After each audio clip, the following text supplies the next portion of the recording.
बिस्मिल्लाहिर्रहमानिर्रहीम। अस्सलाम वालेकुम नाज़रीन, मैं हूं कंबर सैदी। प्रोग्राम देख रहे हैं आप डिबेट एट 8। नाज़रीन, खैबर पख्तूनख्वा के सेनेट इलेक्शन एक मौमा बन के रह गए हैं। दो बड़े मसाइल इसमें सामने आ रहे हैं। एक बड़ा मसला ये है कि केपी से नाराज़ अराकीन जो कि नामजद किए गए थे इस इलेक्शन के लिए, वो दस्तबरदार होने से आ रही हैं और वो ये कह रहे हैं कि वो इलेक्शन लड़ेंगे। अगर वो इलेक्शन लड़ते हैं तो हुकूमत और ओपोजिशन के दरमियान जो इत्तेहाद है, जो कह रहे थे कि बिला मुकाबला जो है ये 6 सीटें दे दी जाएंगी पीटीआई को और 5 ओपोजिशन की होंगी, वो नहीं हो पाएगा। इसका मतलब इलेक्शन होगा और फिर हॉर्स ट्रेडिंग होगी। बड़ा वाजे उन्होंने ऐलान किया कि वो जो है अपनी पार्टी डायरेक्शंस के खिलाफ जाएंगे और वो ये इलेक्शन लड़ेंगे। इसमें इंटरेस्टिंग बात नाज़रीन ये है कि इस इलेक्शन में पीटीआई जेयूआईएफ और मुस्लिम लीग नून के साथ मिलकर अपने ही नाराज अराकीन के साथ लड़ेगी, जिसमें पीटीआई पे काफ़ी तनकीद हो रही है। ख़ुसूसन अली अमीन गंडापुर को इस तनकीद का सामना है। दूसरी बड़ी सूरत हाल ये है कि मखसूस नशिस्तों का सुप्रीम कोर्ट से फैसला आया और खैबर पख्तूनख्वा में मखसूस नशिस्तें दी जानी चाहिए थी।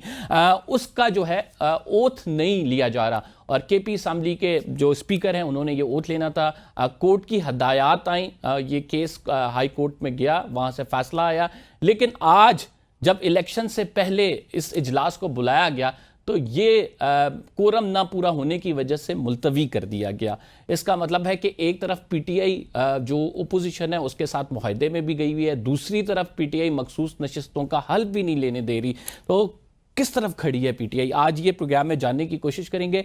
अब गवर्नर जो खैबर पख्तूनख्वा हैं फैसल करीम कुंडी, उनके ज़िम्मे ये मामला लगाया गया है और जो ओपोजिशन है वो ये चाहती है कि जब कल इलेक्शन हो इससे पहले मखसूस नशिस्तें जो है उन पर हल्फ हो चुका हो, ताकि ये तमाम जो वोट्स हैं फिर वो काउंट हो, उनकी तादाद बढ़ जाएगी और फिर ओपोजिशन एक स्ट्रांग पोजीशन में होगी।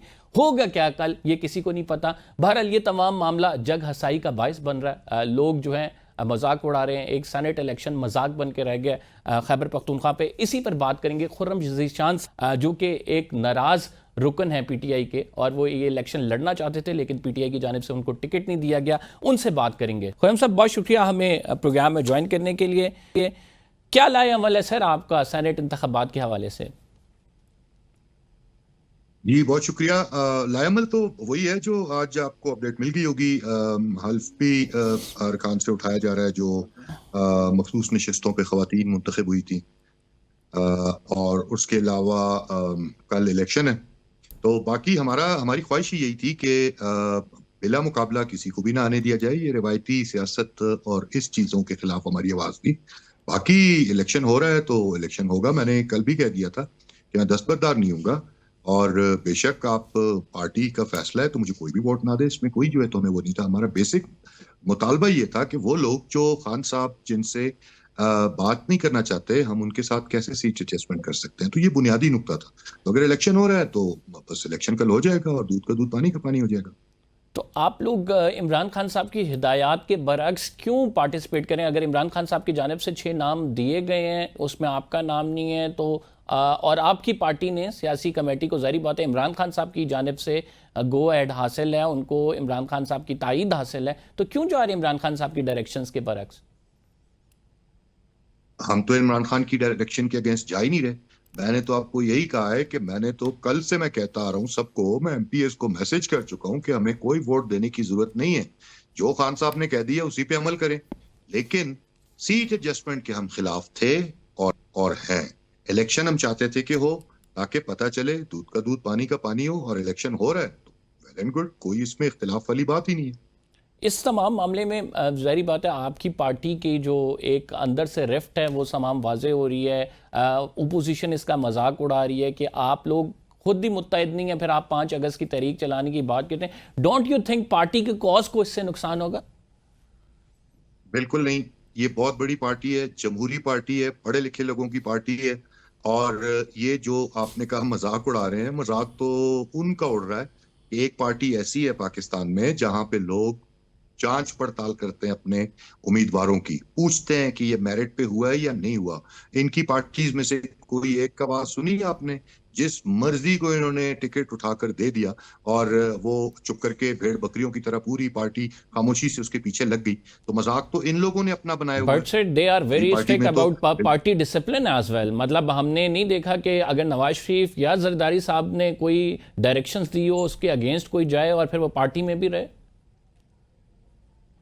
बिल्कुल, देखें बात यह है कि पार्टी डिसिप्लिन एक चीज है और पार्टी डिसिप्लिन के नाम पे पार्टी के अंदर आमरीत एक अलग चीज है।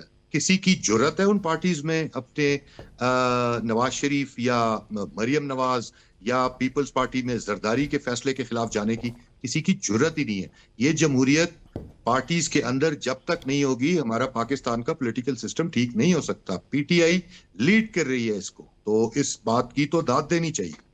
नहीं, बिल्कुल दाद देनी बनती है, लेकिन आपकी जब पॉलिटिकल कमेटी कह रही हो कि इमरान खान साहब की हिदायत के सारे बरक्स जा रहे हैं और ये एक मजाक बना रहे हैं हमारा और हमारी पार्टी का, तो इसको आप फिर किस तरह से डिफेंड करते हैं? देखें जी, जिन्होंने तनकीद बराए तनकीद करनी है वो करते रहेंगे। मैं आपको क्लियर बता रहा हूं कि कोई पार्टी डिसिप्लिन के खिलाफ जा रहे हैं, ना कोई इख्तिलाफ की बात है। जाहिर है एक बड़ी पार्टी है, उसमें लोगों की अपनी राय भी होती है। हम कोई भेड़ बकरियां नहीं है जो जिसने जिस तरफ हाँक दिया। पढ़े लिखे लोगों की पार्टी है, हम क्वेश्चन कर सकते हैं। हम इस बात पे हमें तकलीफ है कि जिन फॉर्म 47 वालों ने हमारे लीडर को 2 साल से जेल में रखा हुआ है, हमारे लोगों को शहीद कर दिया है, उनके साथ बंद कमरों में बैठ के बंदर बांट हम मंजूर नहीं कर सकते। देखें सियासत होती है, सर वो लेकिन कह रहे हैं हॉर्स इखलाकियात भी ट्रेडिंग कोई रोकने चीज के होती लिए हम ये कर रहे हैं। है। हॉर्स ट्रेडिंग अगर होती है तो क्या जरूरत है काली भेड़ों को जो है तो छुपाने की। आप एक आध सीट कम या ज्यादा हो जाएगी, इससे क्या फर्क पड़ेगा? कम से कम आपको पता तो चलेगा कि कौन आपके सफों में गद्दार छुपे हुए हैं। कब तक आप उन पे पर्दा डालते रहेंगे? क्यों डाले उन पे पर्दा? सामने आने दें उनको।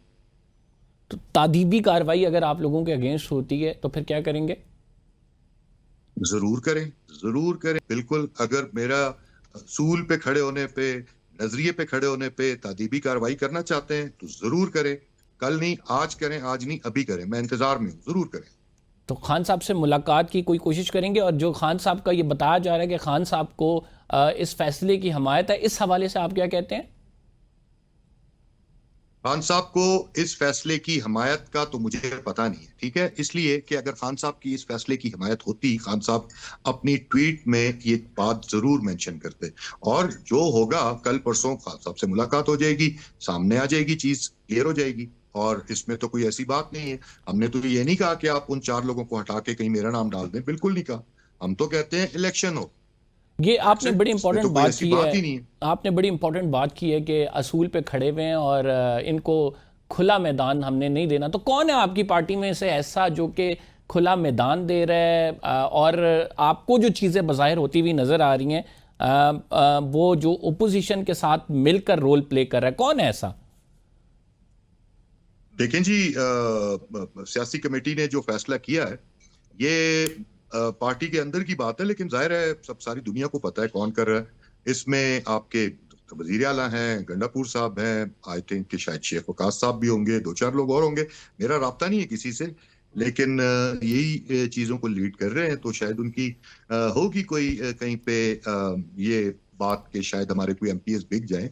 और ठीक है, उनका अपना खदशा अपनी जगह पे दुरुस्त भी हो सकता है, लेकिन हम चाहते हैं कि ऐसे लोगों को एक्सपोज किया जाए, उन्हें सामने आने दिया जाए।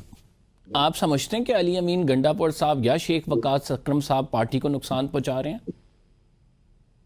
नहीं, मैं देखें जब तक खान साहब का किसी पर भी उनके उनके सर पे हाथ है खान साहब का, तो उस वक्त तक हम किसी को जो है तो ना उन पे कोई तनकीद करते हैं जाती, ना कोई ऐसी बात करते हैं। लेकिन नहीं, एज अ अगर पार्टी अगर वो वर्कर, खुला मैदान छोड़ रहे हैं उनके लिए, तो इसका मतलब ये है कि आपकी जो पार्टी जी कॉज जी है, जो बिल्कुल, आपका फैसलों पे नजरिया है, उसको बिल्कुल नुकसान तो कहीं ना कहीं पहुंच रहा है। That means that is pretty बिल्कुल मच क्लियर बिल्कुल, कि हाँ। शेख वकास और अली अमीन साहब दूसरी साइड पे खड़े हैं और उससे पार्टी कॉज को नुकसान पहुंच रहा है।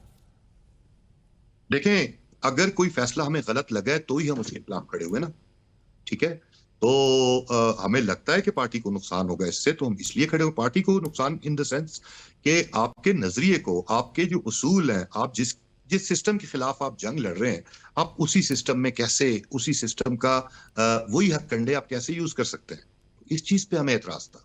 जब पार्टी मीटिंग्स में आपने ये बात अली अमीन को बावर कराने की कोशिश की, उन्होंने मुतअद्दिद कोशिशें की आप लोगों को मनाने की, तो क्या उनका रद्द अमल था? आपने जब कहा कि हमारे कायद का नज़रिया नहीं है, या आप किस तरह से कर सकते हैं? व्हाट डिड ही से? देखिए, मैं अपनी हद तक अगर बात करूं तो मेरा तो ना किसी से रब्ता हुआ है लीडरशिप में, और मेरा मौकफ क्योंकि बड़ा क्लियर है और आई थिंक कि लोगों को पता है कि मैं अपने मौकफ से पीछे नहीं हटूंगा, तो मुझे तो ज्यादा किसी ने ऐसा कोशिश की नहीं है। इनडायरेक्टली राब्तों की और बहुत सारी चीजें हैं, वो मैं पब्लिकली डिक्लेयर यहाँ पे नहीं करना चाहूंगा, लेकिन मुझसे डायरेक्टली ऐसा किसी ने कोई ऐसी बात नहीं की है। आपको लगता है कि जो पार्टी के दीगर लोग हैं वो भी आप लोगों में से अगर कोई खड़ा होता है उसे वोट दे सकते हैं? कोई अपसेट की तरफ मामला जा सकता है? ये तो जी वक्त से पहले कुछ कहा नहीं जा सकता। हमारी ख्वाहिश होगी कि खान साहब के जो नामजद करदा उम्मीदवार हैं, हम पार्टी के हमदर्द हैं, हम इस पार्टी का हिस्सा हैं, हम अपनी पार्टी को कभी भी नुकसान नहीं देना चाहते हैं, ठीक है। लेकिन जाहिर है पार्टी के अंदर वही बात है कि एक जमहूरी पार्टी है, लोग अपने जमीर को भी देखते हैं। जरूरी नहीं है कि आपने कुछ भी हो सकता है, अपसेट बिल्कुल हो भी सकता है, और मैं अपनी हद तक तो मैं कह चुका हूं कि मुझे एक वोट भी ना दे, कोई एमपीए मुझे वोट बेशक ना दे, मेरे लिए सेनेट की अच्छा, ये सीट आप जो वगैरह तीन या चाह रहे हैं कोई भी इसमें सीट से ये इरफान सलीम साहब को अगर टिकट मिल जाता है तो आप समझते हैं कि आप लोग सारे चुप हो जाएंगे? देखिए जी, जब इलेक्शन हो रहा है ना, मैं असूल की बात कर रहा हूँ, मुझे भी अगर मिल जाए, मैं आपको एक क्लियर बात कर देता हूँ। देखिए, हाँ। अगर मुझे टिकट मिल जाता है और पार्टी मुझे कह देती है कि आप का नोटिफिकेशन हो जाएगा बिला मुकाबला, तो मैं वो भी कबूल नहीं करूंगा।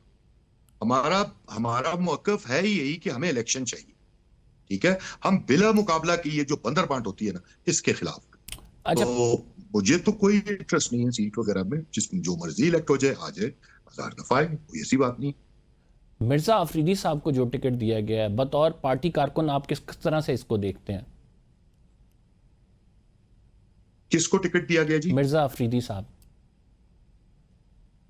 मिर्जा अफरीदी की बात करें, देखें, मैं इखलाकी तौर पे नामुनासिब समझता हूं कि वो मेरे साथ कंपेटिटर हैं, ठीक है, उम्मीदवार हैं। मैं उनके बारे में तो जाती उनके बारे में तो कोई बात नहीं करूंगा उनकी जात के हवाले से, लेकिन उसूल की एक बात मैं ये करूंगा कि हमें ये तय करना है कि क्या हम अपनी अपनी पार्टीज में, और ये सिर्फ पीटीआई की बात नहीं है, ये एक हमने अपने पॉलिटिकल सिस्टम को देखना है कि क्या हम अपनी जिन लोगों का हम दावा करते हैं कि हम उनकी नुमाइंदगी करते हैं, 99% आम लोग पाकिस्तान के, उनमें से कितने लोग असेंबलीज में जाते हैं?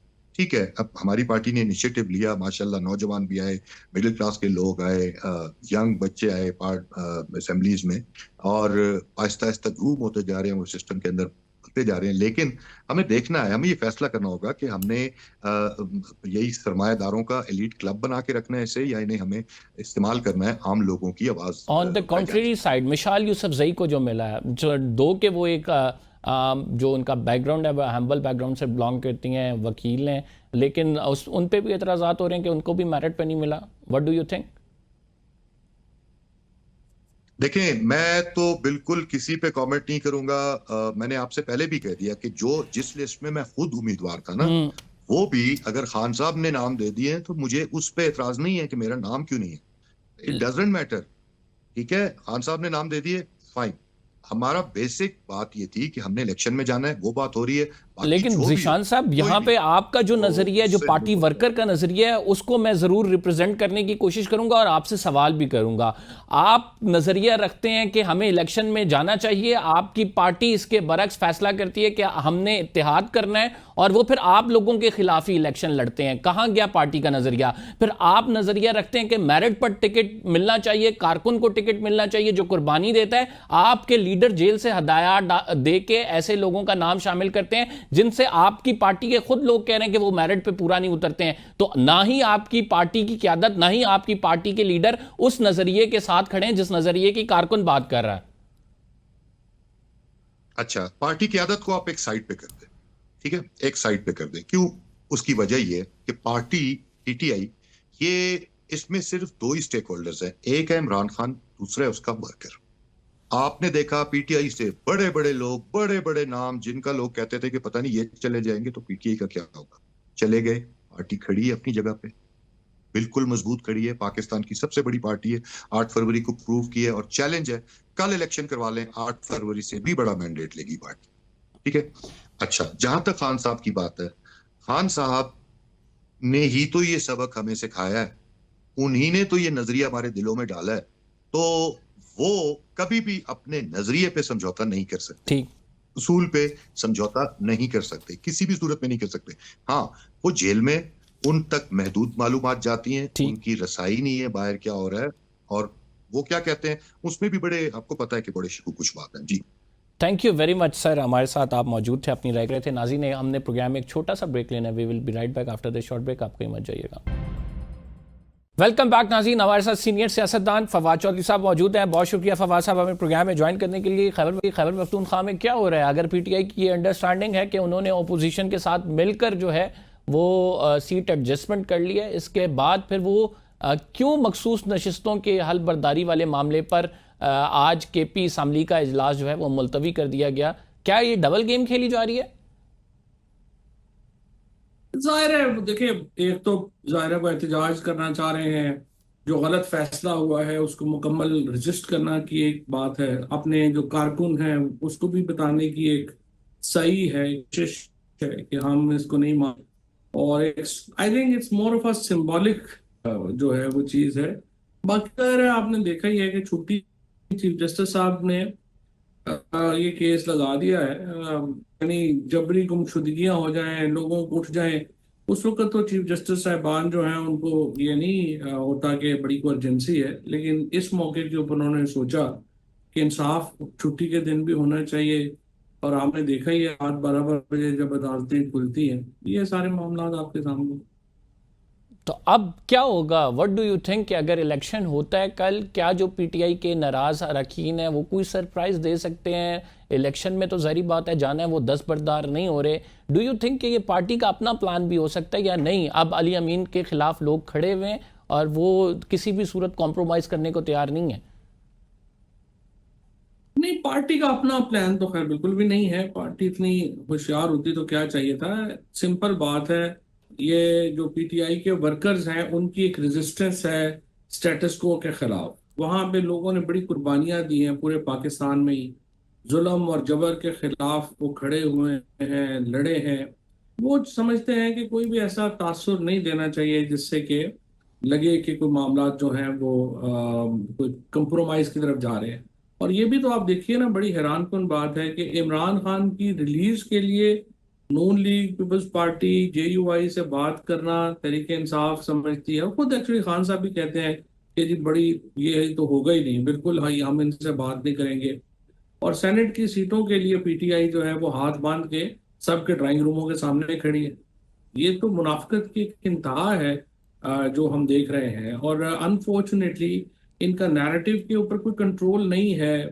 कभी कहते हैं हम बजट जो है वो सवाल ही पैदा नहीं होता कि बजट जो है वो हो जाए, पास हो जाए, फिर बजट जो है वो पास कराना पड़ता है। फिर ये कहते हैं जेयूआई से सिर्फ 2 दिन पहले चीफ मिनिस्टर साहब के ख्यालात देख लें मौलाना के ऊपर, फिर 2 दिन के बाद सुलह करनी पड़ी। सो आई थिंक पीटीआई में काफी प्रॉब्लम्स है इस वक्त, नैरेटिव के तो बहुत प्रॉब्लम। तो आप समझते हैं कि कहीं ना कहीं आर्म ट्विस्टिंग भी इसके पीछे हो सकती है? अगर अली अमीन गंडापुर साहब स्ट्रेट फॉरवर्डली पार्टी या इमरान खान साहब का मौक़िफ़ लेके नहीं चल रहे, उसका कॉन्फ्लिक्ट ऑफ इंटरेस्ट हमें नज़र आता है। ज़ाहिर बात है वो वज़ीर आला की सीट पे हैं, इस सीट के तकाजे भी कुछ होते हैं। दूसरी जानिब उन पर केस भी बनाया गया था जो अब वो बड़ी तेज़ी के साथ चल रहा है। 342 के बयान पर वो कह रहे हैं अगर अदालत कह रही है नहीं आए तो फिर हम फैसला दे देंगे। तो अली अमीन साहब बतौर वज़ीर आला मुश्किल में, डू यू थिंक? मुश्किल तो है, इसमें तो कोई शुबा नहीं है कि वो बड़ी मुश्किल काम जो है वो कर रहे हैं।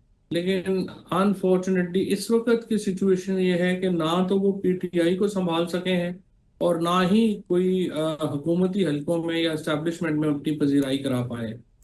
सो उनका भी ये प्रॉब्लम ज़रूर है कि वो दोनों तरफ ही एक मुकम्मल तौर के ऊपर उनकी कबूलियत जो है वो नहीं हो पा रही।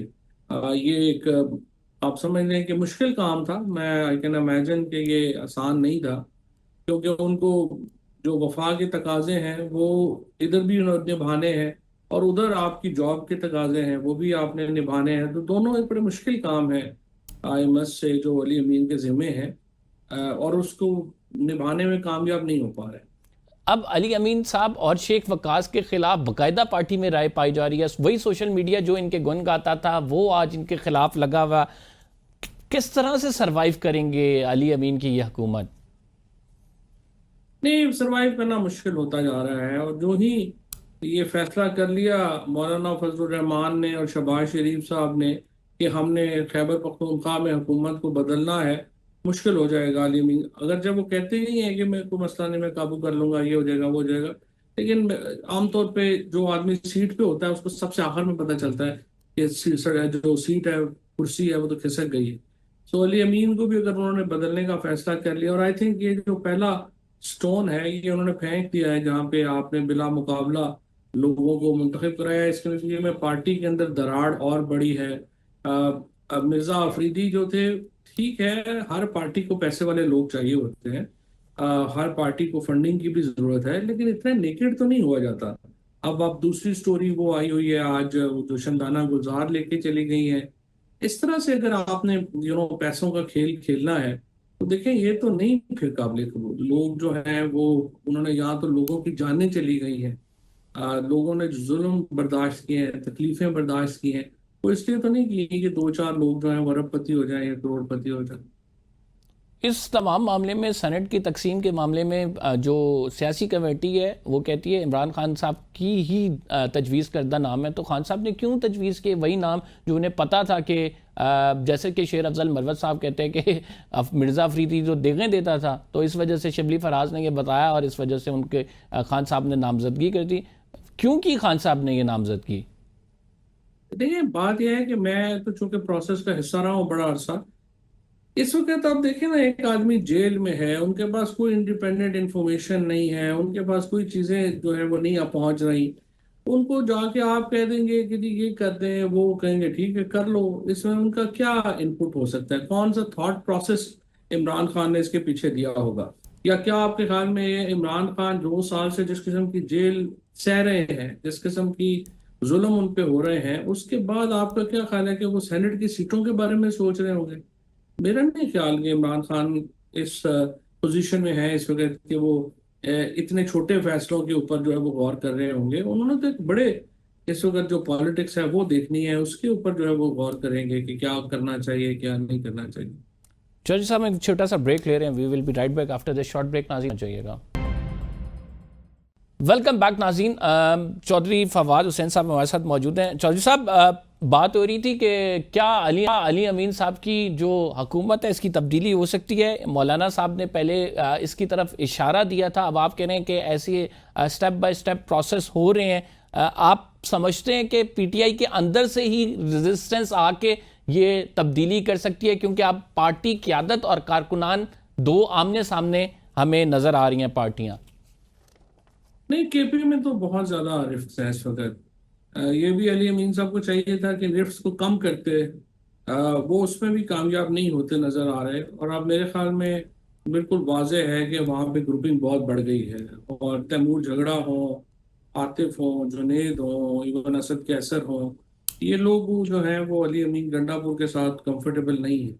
और अली अमीन ने भी कुछ तवज्जो नहीं दी। सच्ची बात यह है कि इन लोगों को कोई अपने साथ मिलाने के लिए या इनके दर्द दुख सुनने में, उसकी वजह से मेरे ख्याल है खैबर पख्तूनख्वा की पार्टी में रिफ्ट्स बड़ी ज़्यादा हो गई हैं और इसकी कीमत देनी पड़ी। डू यू थिंक कि इन रिफ्ट्स की वजह से अगर ओवरऑल देखा जाए जो जंग पीटीआई लड़ रही थी स्टैब्लिशमेंट के खिलाफ या स्टेटस को के खिलाफ, वो अपनी जगह पे मौजूद है या फिर वो मुतासर हुई है? जाहिर बात है ये आपस में लड़ रहे हैं और ये जो मिलकर बयानियां बनाना चाह रहे थे स्टैब्लिशमेंट के खिलाफ, अभी राइट नाउ जीत स्टैब्लिशमेंट की नजर आ रही है। तो भाई बात यह है कि एस्टैब्लिशमेंट हुकूमत, ये केपी की जो गवर्नमेंट है, इसको वोट जो है वो लोगों ने इमरान खान को रिलीज कराने के लिए दिया। एक ही पॉइंट था जिसपे इनको वोट मिले, बाकी हॉस्पिटल ठीक है, स्कूल ठीक है, सड़क अच्छी है नहीं अच्छी है, लोगों का ये इस वक्त कंसर्न नहीं है खैबर पख्तूनख्वा में। वो कहते हैं कि जी इमरान खान रिलीज हो रहे हैं या नहीं हो रहे। और अगर आप इमरान खान को रिलीज कराने में नाकाम है तो इसका मतलब है हुकूमत नाकाम है।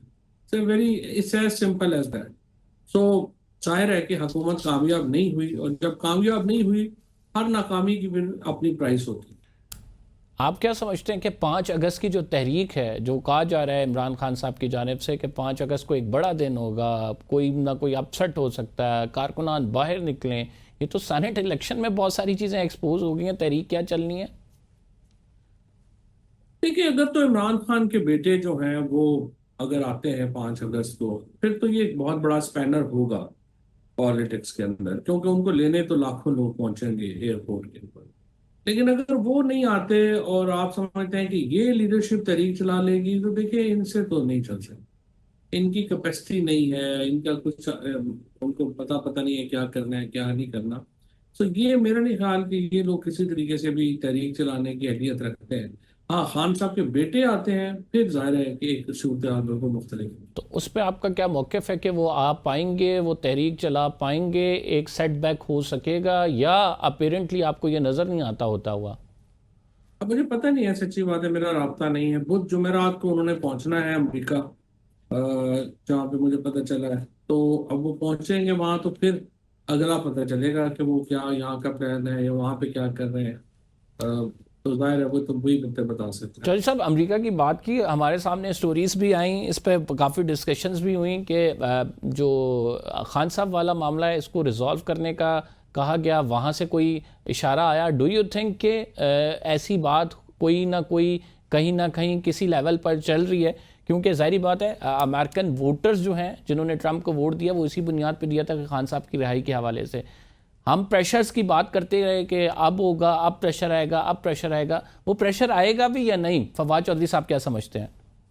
लेकिन जी, मेरी तो यही उम्मीद थी, लाइक पीटीआई के और बहुत सारे दोस्तों के साथ यही उम्मीद थी कि प्रेसिडेंट ट्रंप जो है वो जब इलेक्ट होंगे, तो जिस किस्म की सपोर्ट पाकिस्तानियों ने उनको दी है, उसके बदले में वो इमरान खान की रिहाई के लिए कोई ना कोई मुतालबा बातचीत करेंगे।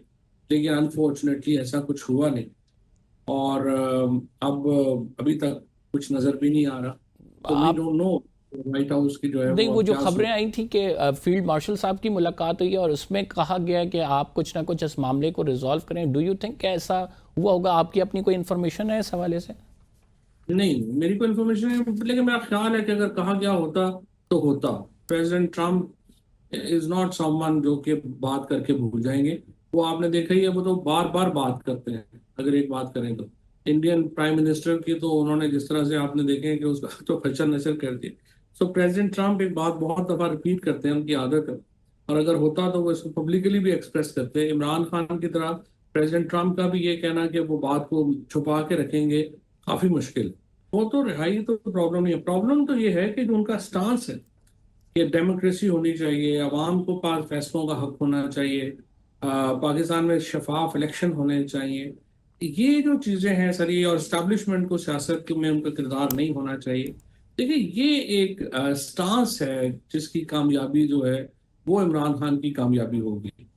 अब उसके लिए मेरी नज़र में जो हिकमत अमली होनी चाहिए थी वो हिकमत अमली नहीं है।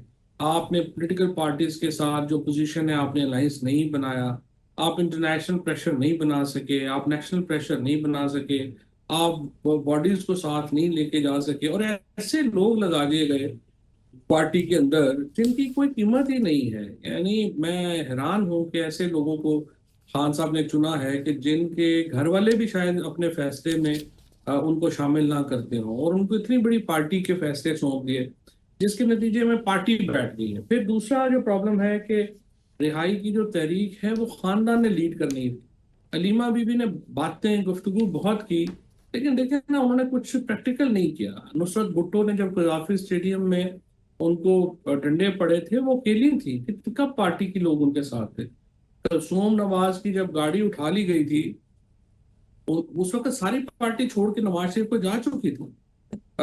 मरियम नवाज ने जब कैंपेन शुरू की थी वो तनहा की थी। तो ये अनफॉर्चुनेटली पता नहीं क्या किसका इंतजार कर रही है कि ऊपर से कोई फरिश्ते उतरेंगे फिर जो है वो अब करेंगे। तो अभी तक तो सच्ची बात यह है कि फैमिली की साइड से भी और पार्टी की साइड से भी इमरान खान के मौक़िफ़ को तो कोई तकवीत हासिल नहीं। ये आपने बड़ी इंपॉर्टेंट बात की। शेर अफजल मरवत साहब कल हमारे साथ मौजूद थे, वो भी ये कह रहे थे कि अलीमा खान साहिबा खान साहब के बच्चों को इधर बुला रही हैं और अपने बच्चे उन्होंने बाहर भेज दिए हैं, वो क्यों नहीं लीड करते इस कैंपेन को? लेकिन बच्चे लीड नहीं कर सकते। बच्चे तो खैर वो लीड नहीं कर सकते, लेकिन खुद बहनें लीड कर सकती हैं, या फिर इमरान खान के अपने बेटे लीड कर सकते हैं, क्योंकि लोग जुड़ते उनके साथ हैं। जिनके साथ लोग जुड़ते हैं वही करेंगे ना। तो इस वक्त मेरे ख्याल में तो इमरान खान की अपनी फैमिली अगर तहरीक चलानी है, उसकी क़यादत तो फिर इमरान तो खान के व्हाट डू यू बेटों को। थिंक कि क्या फ्लॉ है, किस वजह से फैमिली आगे नहीं आ रही? क्यों फैमिली, जारी बात है फैमिली मेंबर होते हैं, एक पेन होता है, उनकी बहन है, उन्हें पेन ज़रूर होगा, लेकिन क्या वो कमी है जिसके बायस वो तहरीक नहीं लीड कर पा रही? मेरा ख्याल है उन्होंने, उनके भी पास जो डिसीजन मेकर्स हैं, उनके पास जो एडवाइस देने वाले लोग हैं, उनके भी बड़े कमजोर दिल लोग हैं, उन्होंने राइट लेफ्ट करते हुए। सो वो ना खुद निकलते हैं, ना उन्होंने उनको निकलने दिया है। और तहरीक तो उनके बगैर नहीं चल सकती। तहरीक के लिए तो उन्हें आगे आना पड़ेगा।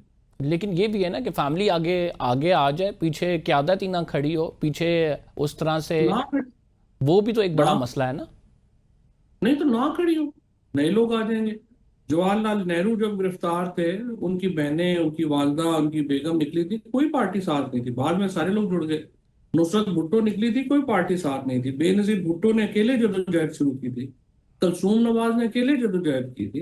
ये तो बस ठीक है, फिर जब लोग जुड़ जाएंगे जब जुड़ना हो। तो राइट नाउ यू थिंक कि इसी तरह मामला चलता रहेगा, कोई इसमें बेहतरी नहीं आएगी? और अगर फैमिली ने पेन नहीं लिया, खुद लॉन्च ना की कोई कैंपेन, तो इमरान खान साहब खदशा है कि एक लंबे अरसे तक जेल में रहेंगे? Your last comments. पाकिस्तान में ये कहना बड़ा मुश्किल होता है, इसलिए कि लोगों में और हुकूमत में फासला बहुत ज्यादा है। इतने ज्यादा फासले से हुकूमत लंबी नहीं होती। 70% लोग पाकिस्तान के इमरान खान के साथ खड़े, और वो इमरान खान को वज़ीर आज़म देखना चाहते हैं। मौजूदा वज़ीर आज़म की, वज़ीर आला की, हुकूमत की अवाम में कोई हैसियत नहीं। लिहाजा कोई भी हादसा, कोई भी एक्सीडेंट, कोई भी वाकया बड़ा हो जाता है, और इस तरह हुकूमतें चलती नहीं हैं। और इसीलिए पाकिस्तान के अंदर जो सियासत है, उसके अंदर इस्तेकाम नजर नहीं आ रहा, डिस्पाइट एक्सेसिव पावर है इस वक्त हुकूमत के पास। और उन्होंने एक्सेसिव पावर इस्तेमाल भी की है सिटीजन पे। इसके बावजूद आप देखें, लेजिटिमेसी जो है वो हल नहीं हो पा रही। अवाम के अंदर जो है वो कबूलियत जो है वो नहीं हो पा रही। इसकी वजह से ये मामला कि ये बड़े को लंबा चलेंगे, क्या होगा, इसके बारे में कुछ नहीं कहा जा सकता। Thank you very much. Fawad Chaudhry साहब नाज़िर मौजूद थे, अपनी राय का इजहार कर रहे थे। प्रोग्राम का टाइम खत्म हो गया। कंबर ज़ैदी को इजाज़त दीजिए, अगले प्रोग्राम में आपसे मुलाकात होगी। अल्लाह ने के